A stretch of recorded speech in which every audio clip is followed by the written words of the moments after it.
Hi everyone, and welcome to episode 3 of Masters of the Deal UK.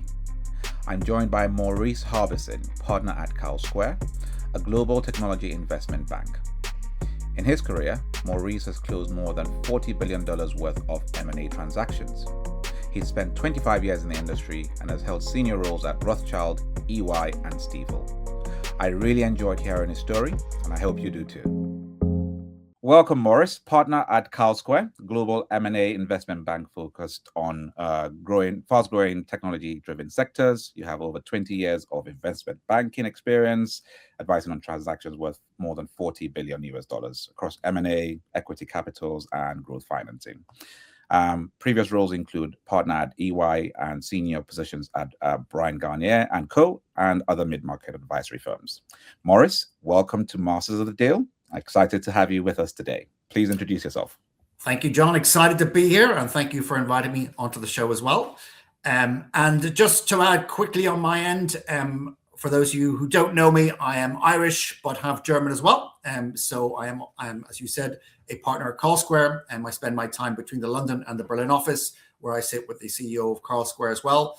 And yeah, it's exciting times, great time to be in investment banking and M&A, in my view, and with all technology changes, and looking forward to get stuck into some of the sort of questions and discussions that we've got on the agenda today. Yeah, fantastic. Same here. Thank you very much for that. Okay, so if we may, we can start with exploring your career trajectory and how you got where you are today. Can you talk me through your career journey from your early advisory roles to your current position at Carlsquare?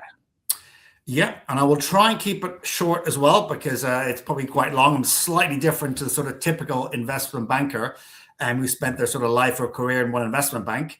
I started many years ago after doing a degree in Trinity College and then studying in one of the French Grande École. I studied as a strategy consultant in KPMG a very, very long time ago. Shows my grey hairs, but it was a great start. I then moved to an investment bank called Rothschild, where I started on the analyst program, worked there in the sort of mergers and acquisitions team and the equity capital markets team as well.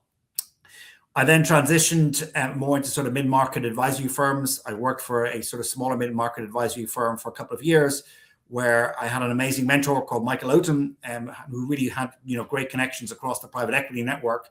And we did some very, very large 1 billion, 2, 3, 4 billion plus deals as well, despite our size as a boutique. I then also did an MBA at the University of Chicago Booth, which was an absolutely fantastic experience that I can recommend to everyone. Certainly those who are either getting into investment banking or want to get into investment banking, I always think that's a sort of great grounding, an MBA to sort of help you along in terms of what you're doing and sort of getting the experience and insights into sort of the business and the network. I then decided that I would spend a couple of years just doing my own thing, which is probably the unusual step out for most investment bankers who spend their whole career doing M&A. I wanted to do something different, and I started sort of advising small fintech companies in terms of their strategy, their growth funding, etc. So back in sort of 2012, 2013, when the market was really growing, that's when I really started getting into fintech and working with some of those businesses. I also co-founded a business as well in the sort of broader software space as well, which is quite interesting. Doing that for a little bit, but ultimately, my calling was really to advise, and I ended up going back into the technology advisory space. I started working for one or two, I suppose, smaller mid-market advisory firms before I joined Bryan Garnier back in, 2019, 2020. They are now obviously Stifel, the big sort of mid-market investment bank, or US investment bank as well. I worked there pretty much focused on technology the entire time, so doing software, fintech, and digital services. Absolutely fantastic time working between London and Munich, doing some great deals that we'll probably get onto later on. I then was headhunted by EY to join them as an equity partner in their technology M&A team, which I did as well for a couple of years. And then now most recently, I transitioned back from a professional service environment and a global environment, a global firm, into a sort of more mid-market firm, but with a very strong global platform, which is called Carlsquare, which is predominantly technology focused as well. And that's sort of in a very sort of 3, 4, 5 minute helicopter view. That's sort of how my career has been. I'm happy to sort of dive into any of the aspects of that as well. Yeah, I think very interesting. I mean, the wealth of experience that you have been through is going to be really interesting as we delve further for our guests and listeners to hear. So, thank you very much for sharing that. It's very interesting. I'm sure we'll dig into some interesting stories as we go along. Now, because of this wealth of experience you've had, inevitably you've gone through so many different processes. When you think back to the early deal stage, is there any specific deal that stood out to you or gave you any lessons that you still carry with you today? Yeah, I think there's many deals, especially when I started in Rothschilds. We were doing some very, very large, huge, big 10, 20 billion transactions. So I think one of the things that I always resonates with me, and there's a couple of ones, I suppose narrowing down to just one is very difficult. But I think, the first one is learn from your mistakes and never be afraid to make those mistakes. I think, it's when you start your career, you're not always going to be, the most perfect person. And banking is full of, sadly, alpha males who all think that they're brilliant. And no one wants to learn from the mistakes. But, one of the biggest lessons I learned, even from deals, is learn from your mistakes and, put your hand up. And, then you make sure you're not going to do that on the deals again. Because, if you make mistakes on a smaller part of a transaction journey, it's great. If you make a mistake right at the very end, then it's obviously terrible for that. So learning through experience is one of the sort of most critical things that I experienced and that I learned. And I would say anyone needs to learn. And even little things like checking your email. I've seen so many times that people don't check their email. We used to work till 4 o'clock in the morning, and people would send emails out, and if it goes to the wrong client, goes to the wrong party within a transaction, that could spell complete disaster. And it sadly happens more often than you think. So doing that is pretty important. And then I think as my career progressed, I think understanding the person on the other side of you is very important as well, especially when you're in discussions, you're in negotiations. You're obviously representing your client, but you also need to see what the other side is thinking as well. If you don't understand their mindset, then it's very difficult to reach a sort of successful conclusion for your client in terms of what you're doing.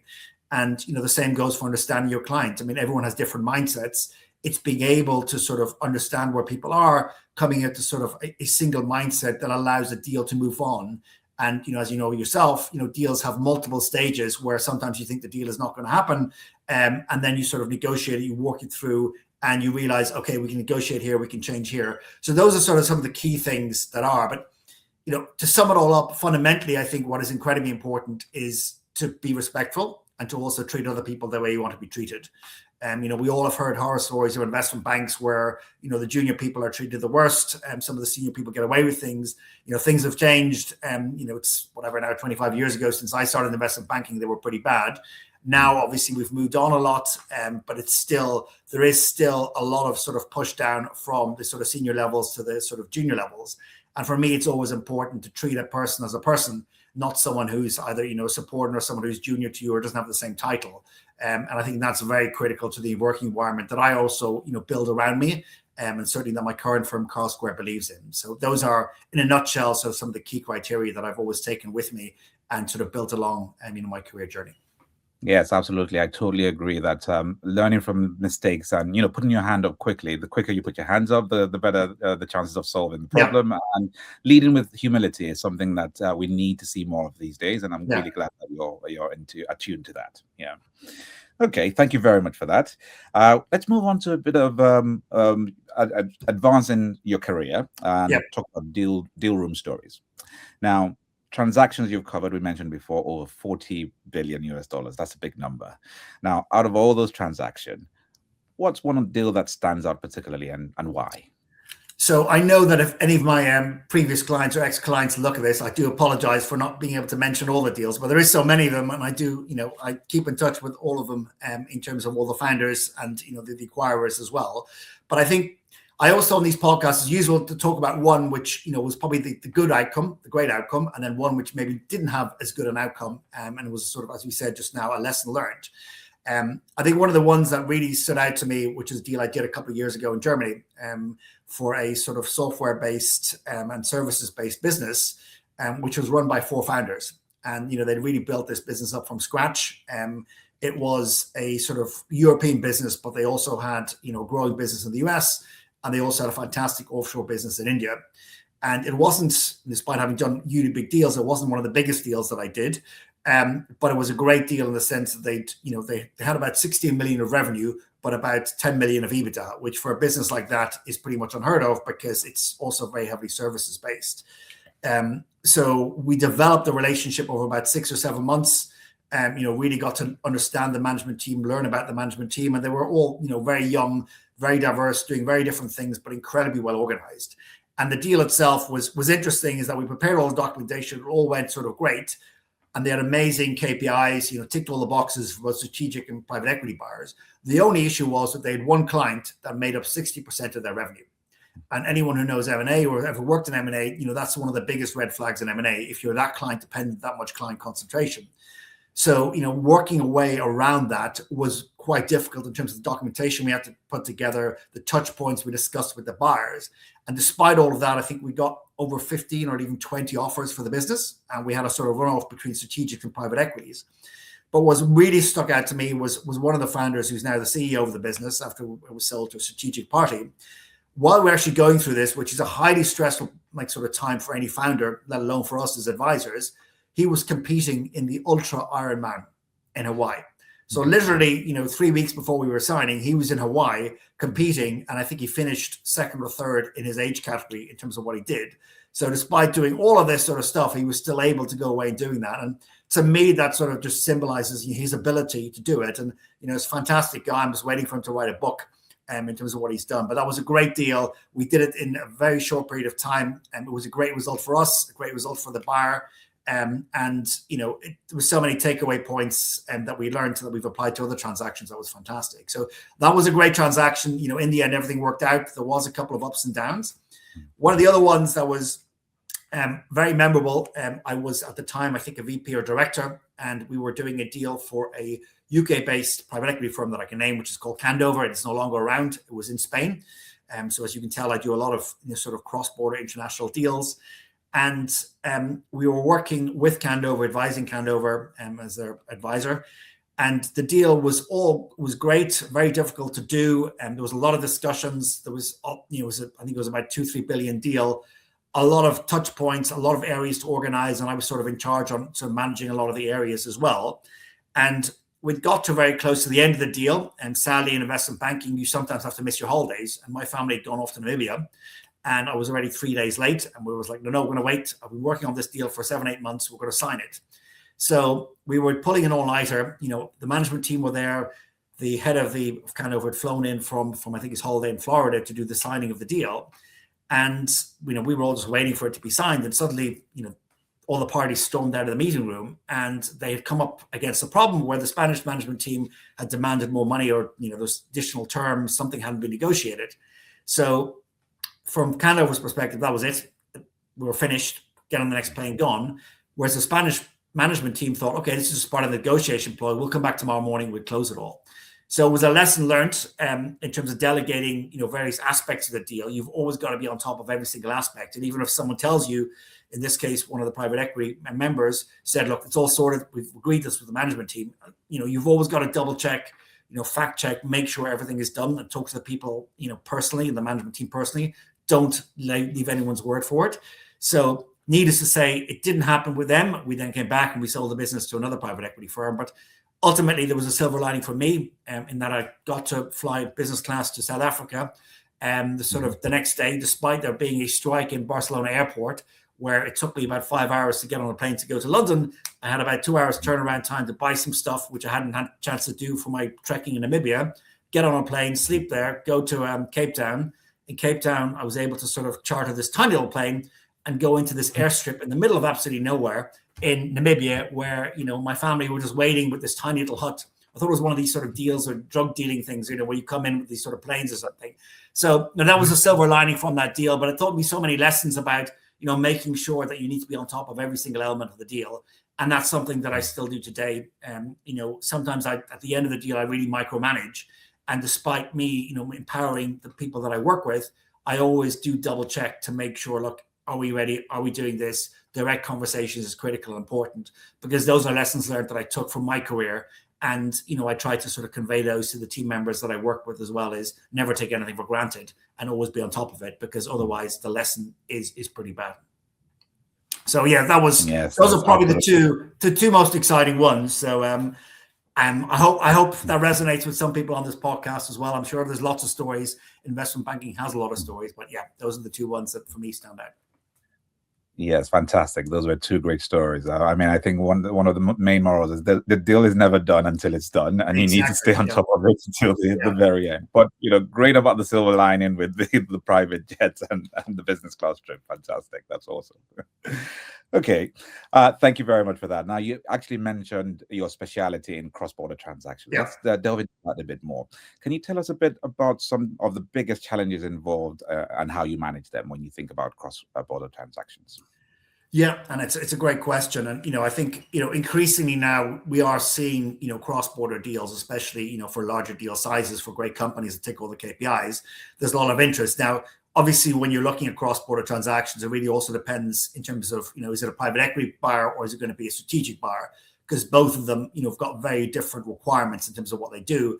Private equity sort of buyers tend to be a lot easier, a lot quicker in terms of doing the transaction, whereas strategic buyers, depending which sort of country or jurisdiction they come from, can be a little bit more complex. And I think that's sort of the first biggest area that I've seen difficulty in is, let's say you're selling a German company to an Indian conglomerate.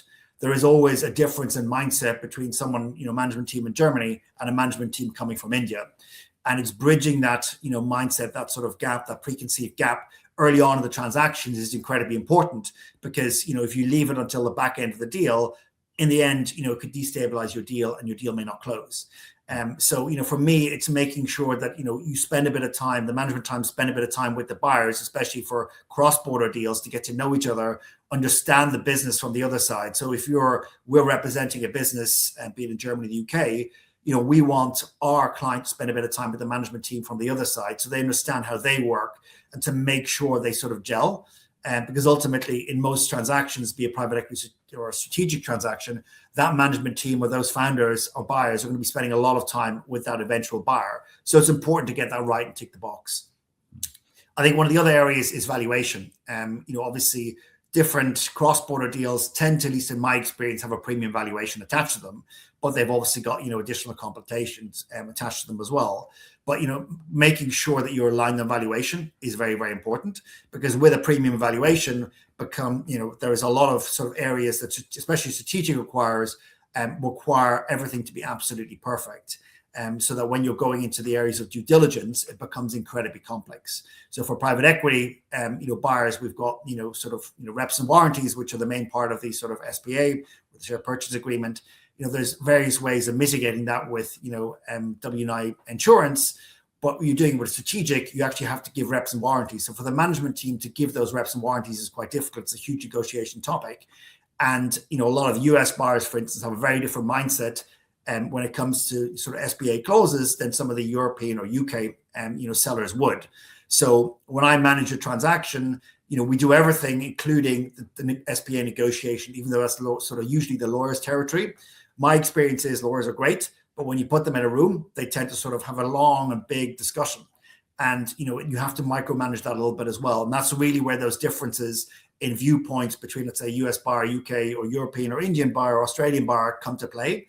And, experienced bankers know how to play those nuances off against each other. So it is very important that I always tell my clients, if you want to get a premium valuation, you need to go with an advisor who's got that experience in cross-border deals, has got an international network, can bring and leverage all that experience throughout the transaction and throughout the negotiations to make sure it's a proper deal outcome. So, those are the key ones. I think on the other side, obviously, cross-border deals have, antitrust, issues attached to them as well. Merger control, that adds, sometimes usually 2 or 3 months, sometimes even 6 months to a deal between signing and closing. And, some buyers don't like that. Some buyers prefer, look, we just want an easy deal, signing and closing it simultaneously. But, I think you can overcome those complexities. But I have, in my experience, it is, the hardest time as a banker between signing and closing, when you are, at the mercy of a third party to give you the go ahead to do it. And the larger the deal, the more vulnerable you are to sort of that sort of third party tick in the box. And that can be quite difficult for, a lot of bankers, and, conveying that to the management team early when you meet them so they understand the timelines is in my view, incredibly important, and something that we do from the outset with our clients as well. Yeah, it's fantastic. That's a great story there. I mean, it seems to me that it goes without saying the work before the work with both parties is very important, and managing the expectations so they understand what's going to come and your view on what to expect Yeah. up to, at each stage of the process. Awesome. So thank you very much for that. Okay, let's move a bit more into your recent move. So you recently moved from EY to Carlsquare. Would like to learn, please, what are the differences you've noticed between working for a big four, global big four, and a mid-market focused corporate advisory bank? Yeah, and it's another very, very good question. I think it's it is a very different market because when I look at M&A or look at growth funding or even equity capital markets or debt capital markets, you have a sort of different. You have the huge big banks, then you've got the mid-market investment banks, and then you've got professional services firms who for EY, for instance, they've got the audit, the tax, they've got M&A, they've got strategy, they've got lots of different services that they sort of all combine together.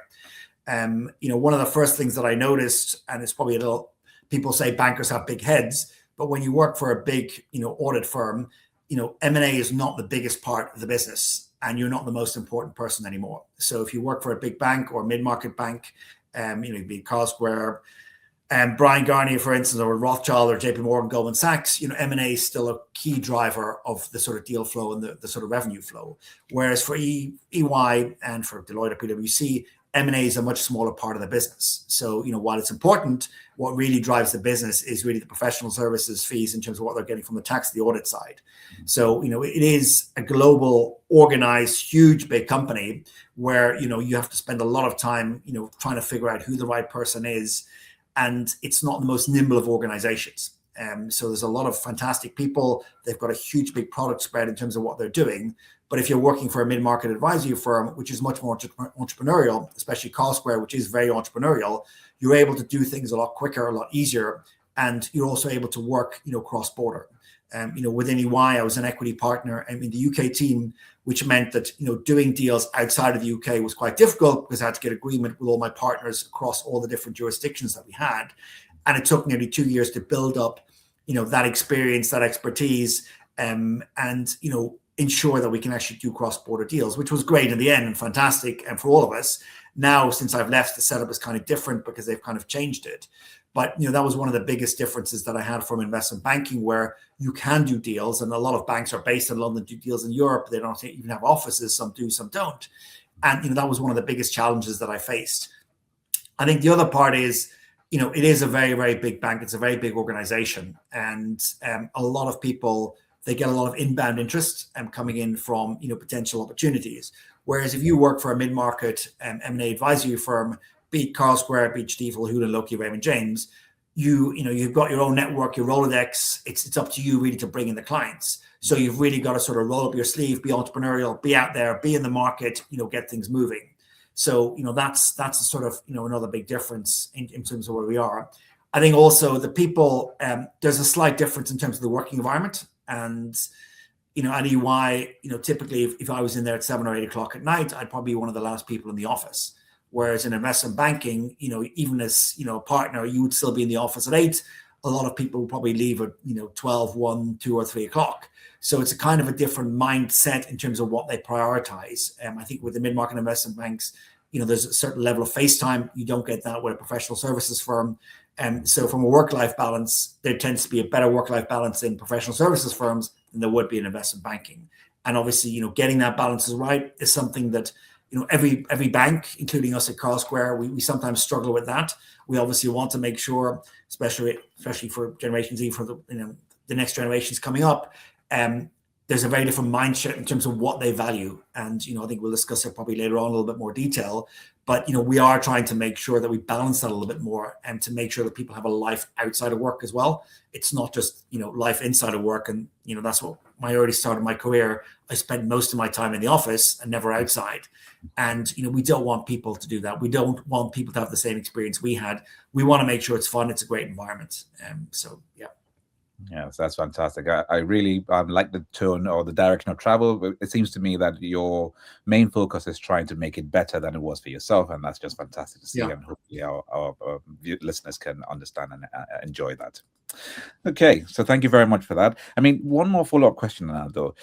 It seems to me like it's a major trade-off between the two. Are you enjoying it so far? No, I do. And look, I mean, I've had a lot of people I started off with in my career. Some have moved into private equity, and some I still work with, but they work as private equity, potential private equity clients. Some have set up their own company. Some are doing something completely different. I've always loved what I do. I did take a little bit of time out to be a bit more entrepreneurial, but in the end, that sort of really wasn't for me. This job just resonates with sort of my core skills, which is very interpersonal skills, but also sort of qualitative analytical skills as well. So I think, that sort of combination and that ability to meet people on a regular basis, every day is different, you learn.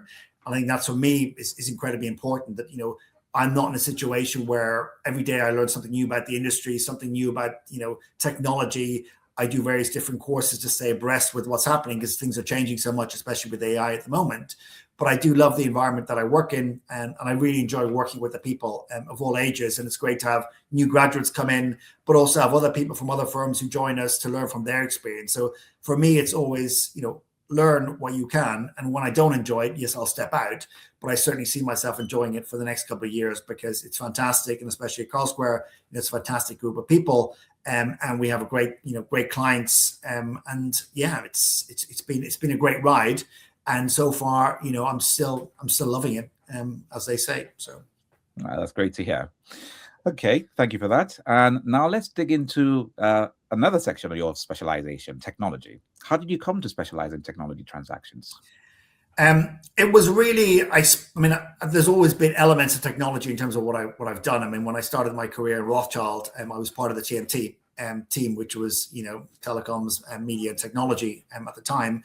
We worked for some very big deals, very big clients such as Deutsche Telekom, BT, etc. So that those times when the telecom companies were still sort of the emerging technology companies. And, over time, I've sort of gone into certain other sectors, such as aerospace and defense or transport tech. But I've always then moved back into those sort of verticals when it's applied to technology. So one of my sectors is, travel technology.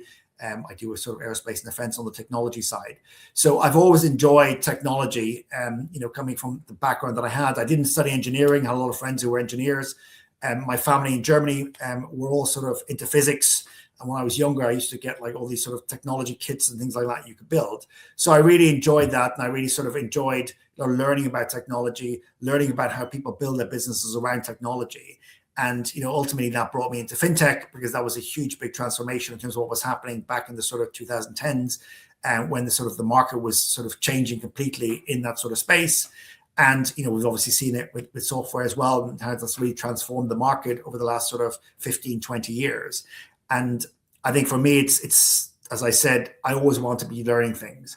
And it's one of those sectors where there's something new, every year or even every month that you need to learn, that you need to understand. So it makes that job that much more fun because you're always learning on the job. And that's a great experience. It's one of the reasons that I really love technology. That's fantastic. That continuous learning experience is very important. And good. Glad to see that you're still enjoying that too. Okay, thank you for that. What are some of the most interesting trends you've seen in software? You mentioned AI before, fintech, digital services. In general, what's your view and what are you seeing at the moment? Yeah, I mean, I'll probably break that down into sort of three different segments and probably start with fintech because everyone wants to talk about AI and all sort of AI, basically, goes across all the different verticals. Mm-hmm. But I think, starting with fintech, obviously, agentic AI and digital use of co-pilots has been a massive transformation, across the various different areas, be it from, reg tech, wealth tech, insurtech, core banking. And we've seen a lot of changes there, especially in wealth tech, where agentic AI has sort of, changed the way the software is looked at. And there's been a lot of sort of defensive moves by a lot of these sort of, even the startups are now becoming defensive because they see that, you can use agentic AI to sort of set up your own advisory, business by yourself. You don't need to go to an advisory firm anymore. So, a lot of those companies are now looking at, how to defend that, how to build that moat, and proprietary data is becoming incredibly important. The distribution, the customers are becoming incredibly important there as well. So even the more sort of startup customers are looking how they can defend themselves while sort of augmenting and orchestrating sort of their AI platform to be able to offer, obviously, their customers everything that AI is able to do. And in fintech itself, we've seen a lot. I mean, tokenization, across the blockchain is another big area, especially on the trading side of things, where that ability to have fractional ownership and through tokenization has really taken off. It's a massive market. It's growing very, very fast, especially in the US, but it's now increasingly so over here and in the Middle East as well. We've seen stable coins, the Genius Act under Donald Trump has really sort of ramped up things there. And while there has been some bad rap given to sort of stable coins, I think increasingly we're seeing it being accepted also with the sort of broader banking system as well. And finally, I suppose in fintech itself, embedded finance, so that ability to sort of, you've got a e-commerce business to be able to sort of pay directly online, that's a sort of fantastic thing. We're seeing a lot of changes happening there as well. So it's no longer just the neo-banking. Everything is changing across the sort of value chain. And that's really sort of ramped up the changes in banking and in fintech itself as well. And within the fintech space, I think from the M&A perspective, we're seeing a lot more what we call flight to quality. So, just over the last sort of 10 years, especially when the sort of market got very frothy, we saw valuations go to sort of astronomical proportions. And, I was a huge benefit from that for some of the deals I did in fintech where we got some amazing multiples for companies. That is sadly no longer the case. And, especially buyers, both strategic private equity or even growth funds, and even the VCs that are looking, for businesses that are starting to be sort of profitable. So it's sort of what we call the Goldilocks. I know don't want to use the old Goldman Sachs term, but, they want to have, I suppose they want to have growth, but it has to be profitable growth. So those companies need to grow, but not at the expense of profitability. So, all those sort of KPIs are kind of changing a little bit. There is a focus on those sort of premium companies. And we're seeing a lot of flight to quality. And at the moment, there's a lot of movement into RegTech, where there's a lot of data as well. And data is now becoming critical under AI. So we're seeing a lot of changes there. And it's becoming very interesting, especially for my clients, because RegTech is one of my big spaces, where we're seeing a lot of interest by companies and a lot of more consolidation. And it's not just about the technology platform or the tech stack you've built, but it's also how defensible your proprietary data is. And, those are the key sort of things, I suppose, in fintech. There's many more, and we can probably talk about that for a long period of time. But I think that's what we're really seeing in the fintech space at the moment. I would say when it comes to software, it is all about AI right now. I've had a lot of conversations over the past couple of weeks with both strategic and private equity firms. And, what we're hearing in the US is, the investment committees have really shut down in terms of software acquisitions, because they are so worried about what the changes AI is going to make to their existing portfolio companies, but also those companies that they're looking to acquire. So, we've seen a lot of impact in terms of the deal flow and the pipelines of deals in the market. So a deal in the certain software spaces, be it, I don't know, if you look at the office of the CFO or legal tech or things like that, or even ad tech, where, previously you would have had, a really good company with great KPIs. Now, both strategic and private equity firms are looking twice at that business, because AI is really replicating a lot of what they've built up over years in the space of days. And, that becomes very difficult to achieve those premium valuations to get those deals off the ground.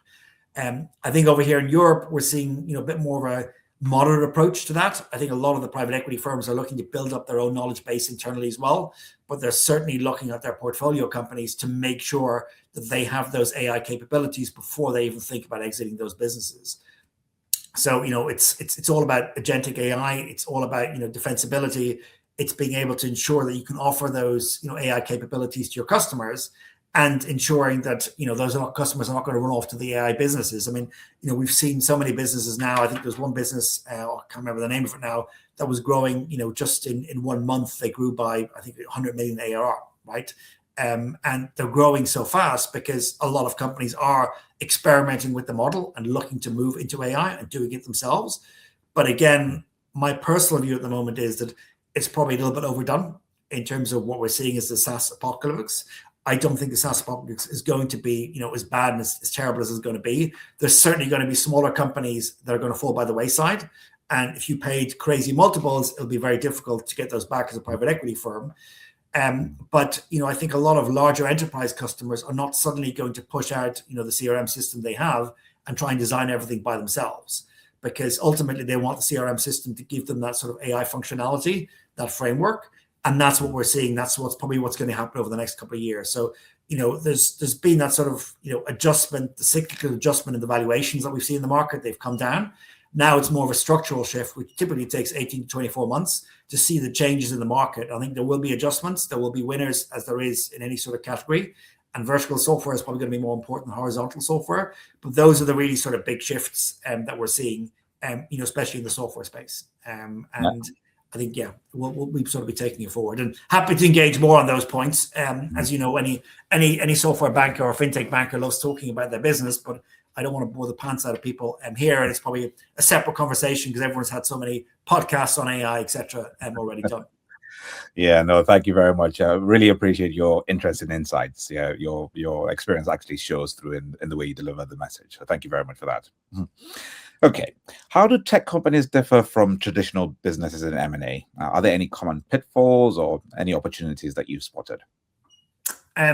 So I would say, generally, tech companies, especially depending on, what stage they are in their sort of life cycle. So obviously you've got the startups, the advanced startups, and the sort of growing big international companies. I think the ones at the sort of early stage of the life cycle and the growth life cycle, in comparison, let's say with, typical industries such as industrials or, I don't know, oil and gas, the companies, obviously they've been driven because they're very sort of flat in terms of their structure. So there isn't a huge big hierarchy. They need to be nimble. They need to be able to get into the markets. They need to be able to make changes into their product types. They need to be able to sort of adjust things. The sales structure needs to be adjusted. So I think they're a lot more nimble, when it comes to making adjustments and, changing trajectory than larger corporates or corporations will be. Obviously, the bigger they become, or once they get acquired, they get integrated into larger businesses that are a lot more structured, a lot more hierarchical. And that, that sort of DNA is sometimes taken away from them.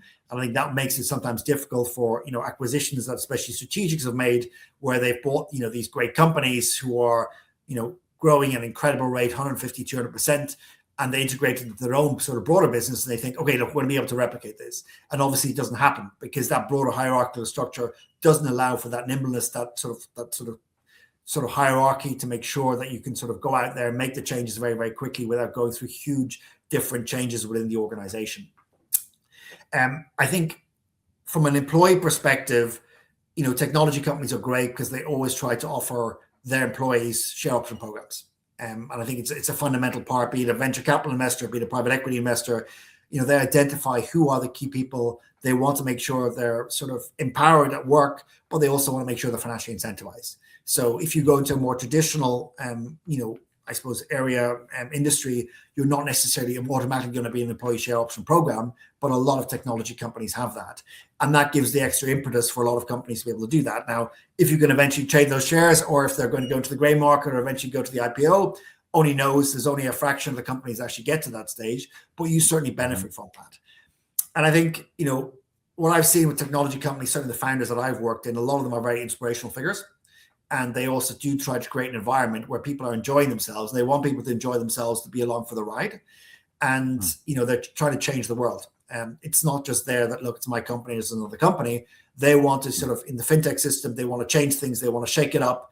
They've always got, a motive behind them in terms of why they set up a company. There's usually a great story behind that. And you don't see that in sort of other sectors, because technology's got that ability to really shape the system, change it.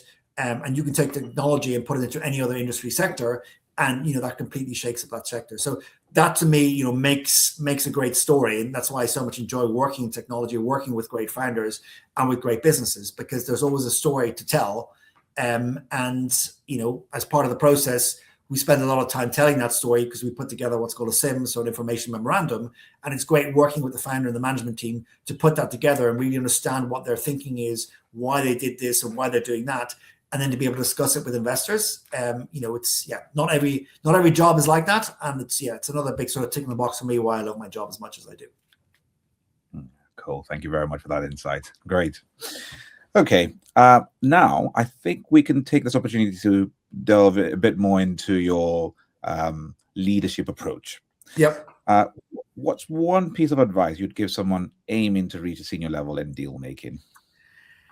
So in investment banking, the motto always is, apply yourself and be persistent, right? It is probably one of the most highly competitive environments in terms of any industry, because you usually get a lot of alpha type characters coming along. It can be highly competitive, so you really need to be able to stand out from the crowd and to get promoted very, very quickly.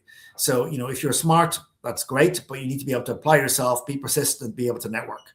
I think networking internally within the organization, but also externally, with private equity or with potential clients, that is an incredibly important part of moving up that sort of curve. And, in terms of the point around leadership, I will say not every good investment banker is a good leader, and far from it. And there's some great investment bankers that I know who are absolutely tremendous in terms of what they do in their day-to-day job and bringing in clients. But, will I put them in charge of a Fortune 500 company? Absolutely not. And there'll be absolutely no way I would do that, because, it'll just be a complete disaster. So, there's those who can combine both sets of leadership skills and banking skills, and there's those that are maybe leaders but not great bankers. So you get all sorts in terms of what you do. And, for me, in terms of, my ability, in terms of my learning curve, I've had some great mentors along the way who have really, helped me as well. And I mentioned one, Michael Oaten, who was the global head of Arthur Andersen. I worked with him for a number of years. Cliff Siegel, who I worked with when I was at Brian Garnier. He's now one of the senior chairman at Stifel, but also before that at Jefferies. I'm still in contact with him. He's still a great mentor. Now, obviously, at Carlsquare, I've got two founders who are great mentors to me and going forward as well. So getting that founder or getting that mentor for yourself early on, I think is very important, because you can talk about things also outside of work, but they can also really help you and make, if you've got questions about your career, they can apply their own experiences and give you a lot of advice. And I'm a mentor for a number of different people as well. And I hope, to help them in their careers going forward as well. Yeah, absolutely. I'm a firm believer in surrounding yourself with people with more experience than you, Yeah. and that can always have something to bring to the table. So thank you very much for that insight too. How do you maintain clarity when faced with high stakes decisions? It's a great question. And I think, especially in investment banking, there's so many points from, negotiating a deal with your client to get them on board to become your client, to going through the process for your client to make sure you negotiate the best deal for them. That I think, especially when you're at the end of a transaction, when I talked about that previous transaction, that in the end didn't happen, and we had to go back and do it again. But, there you've always got to maintain a level head. Sometimes you've only had a couple of hours sleep. So it is very difficult to do. I don't think there's sort of, one solution fits all situation for that. Me personally, what I've done is, I think it's a combination for me has been learning on the job. So seeing situations where, things went wrong, and to the earlier point that we discussed is, learn from your mistakes. So it's not just what you make when you make mistakes, but other people make mistakes as well, and learn what they did, and, take that on board and learn from that. And over the time, look, I'm sure I've made a lot of mistakes, but I've learned from a lot of them as well. And the other part is, it's educating yourself, either reading or going to courses. I've been very lucky. Obviously did a great MBA program with Chicago Booth, but I've also done great executive courses in Harvard and Columbia. And I recently just did an AI course with Said Business School in Oxford. And I firmly believe in making sure ongoing learning is a key part. And, things like negotiation skills, I really honed my negotiation skills when I was doing deals, but also on a great program I did with the University of Chicago, when we learned a lot about, how to do negotiations. One thing I always take with me, which is called ZOPA, which is zone of possible agreement, when you actually start realizing one person's that end, but you have to really sort of close the gap. So there's various skills that you can apply from learning, but there's other things you learn from, reading and from working with people as well. So it's combining that together, I think, to me, makes someone who keeps a level head under pressure, and knows how to negotiate, understands the position from the other side, can relate to that position, and then finds a way to bring both parties together. And that's a unique skill that not necessarily all investment bankers have. It takes a long time to develop. Some are probably maybe born with it. They're very lucky in terms of doing it. But I think, it's something that you learn on the job. And as I said, educate yourself, and hopefully you'll get to that point as well. Absolutely. So experience is the real foundation for all this. The more experience you have, the more muscle memory you gain, and then you can apply those skills as long as you keep learning and applying them. Yeah, fantastic. Exactly. And I think it's also that, if you are in a bind, don't always think you can do it yourself. If there is a particular problem, my view always is, share it with other people, because, that's what we do in Carlsquare, especially if there's a problem on a deal. You as a partner, or be it an MD or director, you shouldn't just keep it to yourself thinking, oh, they're going to look down on me if I can't solve it. The point is, throw it out there to the network to see if someone has been through the same, situation. If they come up with a great solution that you can apply to that problem as well. It is really important to be able to do that, and also to have an environment you work in where you can, share those things without someone thinking, oh God, he's obviously not very good at his job. That's the one thing that we sort of obviously push very hard at Carlsquare, to make sure that if there is a problem or an issue, that people share it, because we've got such a, I don't know, about 1,000 years of combined experience at partner level between us, that we should be able to find a solution that works as well. Yes, absolutely. You probably experienced it. You've got the T-shirt. You know exactly what to do in those situations. Exactly. Yeah. I probably should get that T-shirt printed and given out to all my partners just to reinforce it. So that's a great idea for our next sort of strategy offside, is to make sure that we get that T-shirt printed. So I'd actually love to do that. So it's a good point. You definitely have to take note of that one. Thank you. Okay, so let's delve a bit into how you view success. So. Yeah. Professionally, personally, how do you define success? I think there isn't one word for it. I wish there was. For me, I suppose professional success is both sort of inward and outward. And by that, I mean, inward is when I look at the company that I work in. So, working with the team that I work with, I want to create an environment for the people, the team members, that they really enjoy coming to work, that they enjoy working with me. And that they know that, I'm sort of the open door person, that if there's questions, they can come to me as well. But, I want them to have a work-life balance. People say, work hard, play hard. And we probably tend to do that quite a bit in investment banking. And if you just spend all your time working, it's not really going to be fun, and you're just going to lose people. So for me, it's always been on the inward side. We want to create an environment.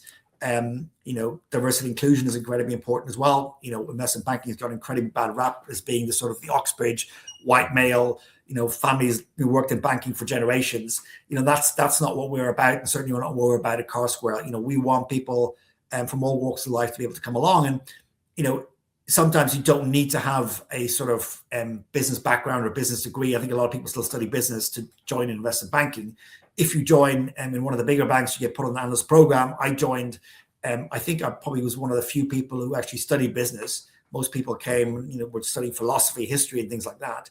So it does. You can learn on the job as well. You don't need to have a business background. But yeah, success for me is to make sure we have that work environment where everyone feels empowered to ask questions, but they also enjoy themselves.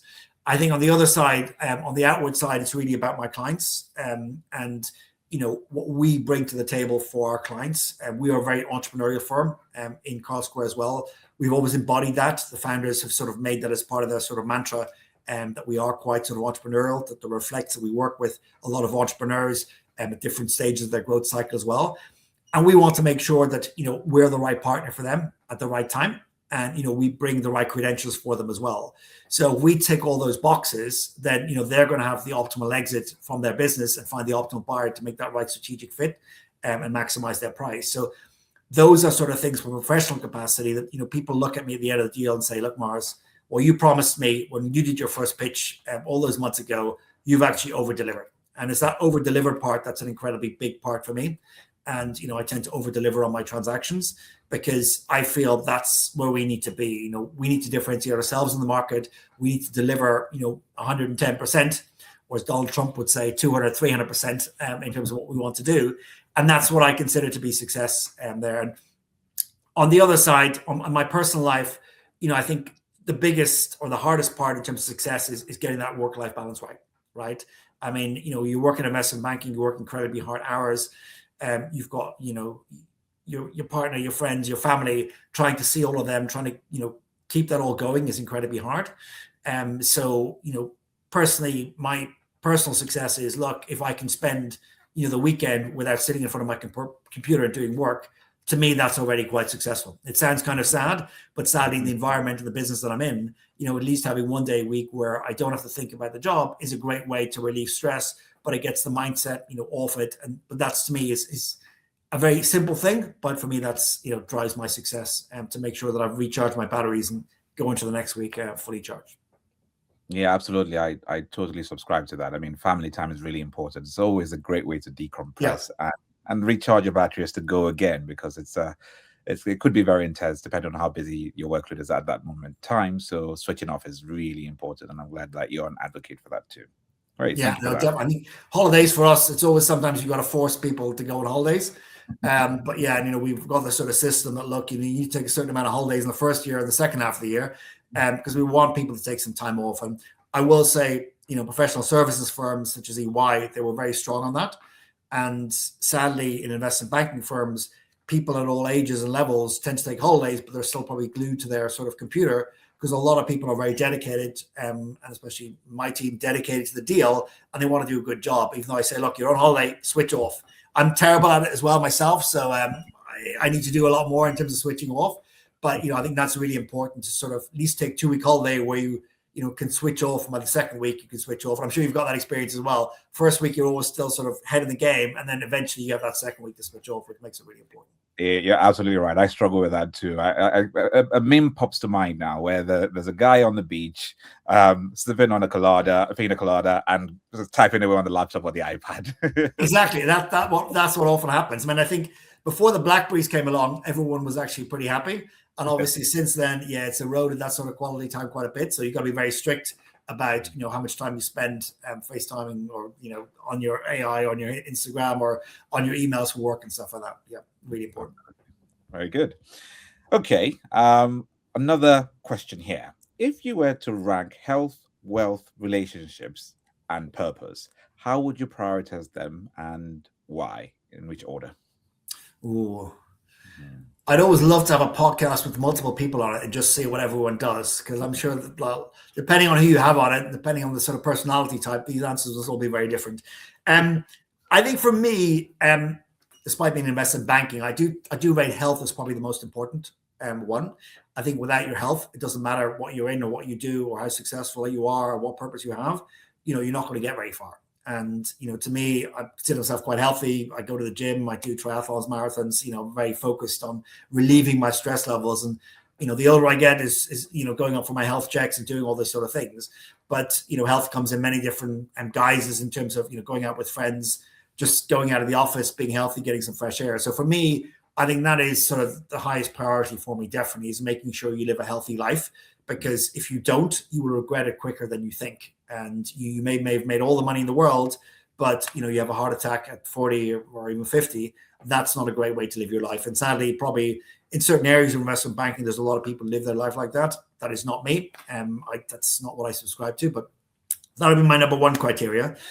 I think number two, probably, I think relationships are incredibly important. And those are relationships, with your partner, your wife, your family, your friends. Ultimately that's your support network that allows you to do what you do on a daily basis. If you're trying to do everything yourself, just like in your job, you're not going to get very far. You will eventually hit a brick wall, and it's very, very tough. So you're prioritizing that, and then they obviously are the ones who sort of push you on your health as well. But prioritizing that and holidays and things like that, just like we discussed, I think is really important. Having time for your friends, moving outside of your work environment is incredibly important, to have that sort of stability, and to have that right mindset when you're then back into work, and that you've always got that support network if things go wrong. And the same goes for work as well, that support network you have at work. So that for me is probably the number two. I would say the purpose is then the third one. I think everyone has to have a purpose in terms of what they do, and everyone's purpose can be different, or you can have multiple different purposes that you want to have. But you need your health, and you need your relationships to support you achieving your purpose, or being what you want to get to in terms of your purpose as well. So for me, that would be number three. And then wealth. I think wealth is great. When I was started in banking, my aspiration was, after watching Wolf of Wall Street, look, I want to be like Gordon Gekko. Here we go. I want to have the expensive suit, the fancy cars, and things like that. And yes, I'm at a point now where I can, have expensive suits, or I can have nice cars and things. But those, you move away from those very, very quickly. And a lot of people, the wealthier they become, they spend all their time focusing on retaining that wealth or becoming wealthier, and then losing sight of what's actually important in their life, losing sight of their health, of their relationships, and not prioritizing really those aspects of their life that are incredibly important. So I think every year I go to one of these retreats to sort of think, okay, look, what should I be doing differently in my life the following year? What should I prioritize? And I think that's really important, that sometimes you step away from everything, both your home life and your work life, and just have a bit of time to yourself to meditate, to think, and reprioritize things and balance things to make sure that you're in balance with your life as well, because that impacts you from your health so much. And ultimately, as I said, health for me is the most important aspect of my life. I'm not sure what they are for you. You can probably run me through your ones and see if they gel, or you're completely different and I'm completely off in terms of what I think. But I don't know from the various previous podcasts what the sort of general consensus is on that. Absolutely. I was going to add that actually. Majority of the previous guests have used exactly the same order, but in most cases, everybody starts with health. And I mentioned this before. If your health, you get that right, everything else follows, and the wealth comes by default eventually, right? So I think really, really impressed with the way you've tabled that, and I think the order is spot on from my point of view as well. Oh, woohoo! I'll be very impressed with myself. It's like when you get the sort of little star in your copybook when you're back in school. If you get the sort of the podcast approval, that's what everyone wants on the podcast. So it's okay. Cool. Yes. Okay, so that's been very good. Thank you very much. As we approach the end of our podcast, we have some rapid quickfire questions for you. Yep. Always like those in podcasts. Those are always the best. Absolutely. Always enjoy listening to those. Yeah. Yes, absolutely. So we go through them. We go through them rapidly. First one: if you weren't in deal making, what profession would you pursue? I would either be a politician or a historian. Kind of unusual. Wow. Those are my sort of pet interests that I have outside of work. It's politics and history, and are two of my biggest passions. So yeah, I could see you as a politician. That's for sure. Yeah. Yes. Good. Next question: what's one personal or professional goal that you haven't achieved yet? It would be climbing Mount Everest or K2. It's something that I would love to be able to do, and it was sort of put into context by one of the prospective potential clients of mine who's 70, who's just climbed Mount Everest as CEO of a sort of technology company. And I was like, I believe, I've still got a couple of years hopefully to go that I can still do it. But that is definitely something that I would love to do, and to be able to do it. It's a sort of on my sort of bucket list, but I'm not sure when I'll have the time to be able to do that. Okay, great. What's one habit or routine that's made the biggest difference in your success? I'd say the biggest difference is, as I already talked about, is sort of learn from your mistakes, but also to fact check both myself and other people. I think investment bankers, as we're full of ourselves, and we tend to talk and people believe everything we say. But it's, making sure that, everything I say is actually correct. And that's sort of been a big thing for me, is learning from my mistakes and, basically fact checking that everything I've done is correct and the right thing, because if you make that fatal mistake, it is terrible. So it's been quite interesting for me to do that. Okay, I like this question. If you could master a skill overnight, what would it be?